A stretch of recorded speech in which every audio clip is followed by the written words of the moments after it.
Hi everyone, welcome to Gagan story time. आज की हमारी स्टोरी है ज़्यादा जिम्मेदारी। एक बार की बात है, एक गांव में दो भाई रहते थे। वह पिता के पोल्ट्री फार्म में एक साथ काम करते थे।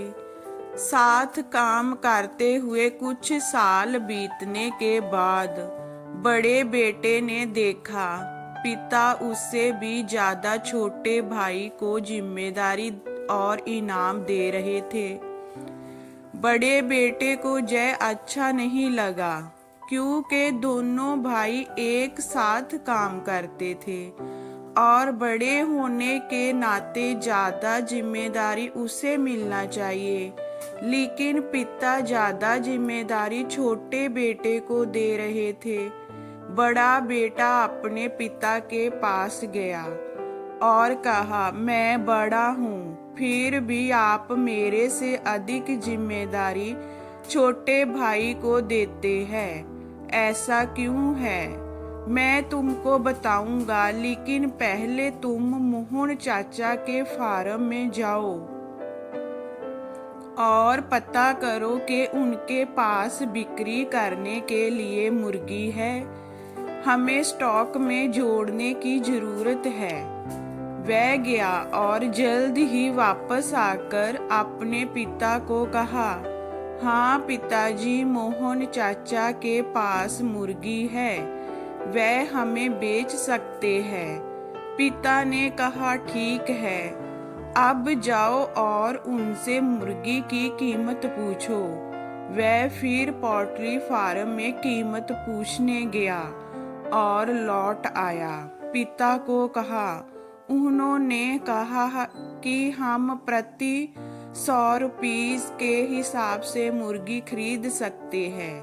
पिता ने कहा, अच्छा, अब जाकर पूछो कि हमें कल सुबह तक 10 मुर्गी दे सकता है। बेटा गया और उत्तर के साथ लौटा, हाँ, वह मुर्गी दे सकते हैं। इतना सब कुछ होने के बाद पिता ने छोटे बेटे को बुलाया और कहा, मोहन चाचा के फार्म में जाओ और पता करो कि उनके पास हमें बेचने के लिए मुर्गी है। हमें अपना स्टॉक जोड़ने की जरूरत है। छोटा बेटा गया और जवाब के साथ वापस लौट आया, हाँ पिताजी, उनके पास बिक्री के लिए मुर्गी है। उनके पास ₹100 की 10 मुर्गी है और ₹200 की 5 मुर्गी है। वह उन्हें कल सुबह हमारे जहां पहुंचा सकते हैं। मैं 10 मुर्गी देने के लिए कहा और मैंने उन्हें इस बात के लिए राजी कर लिया। इसके बाद पिता ने अपने बड़े बेटे की तरफ मुड़ के देखा, जिन्हें अब एहसास हुआ कि उनसे भी ज्यादा जिम्मेदारी छोटे भाई को क्यों दी गई थी।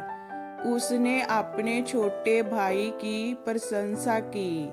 शिक्षा, हमें उन लोगों से सीखने की पूरी कोशिश करनी चाहिए जो बेहतर जानते हैं और समझते हैं। ये स्टोरी आपको कैसी लगी हमें कमेंट में बताइए। लाइक कीजिए, शेयर कीजिए एंड वॉचिंग के लिए थैंक यू।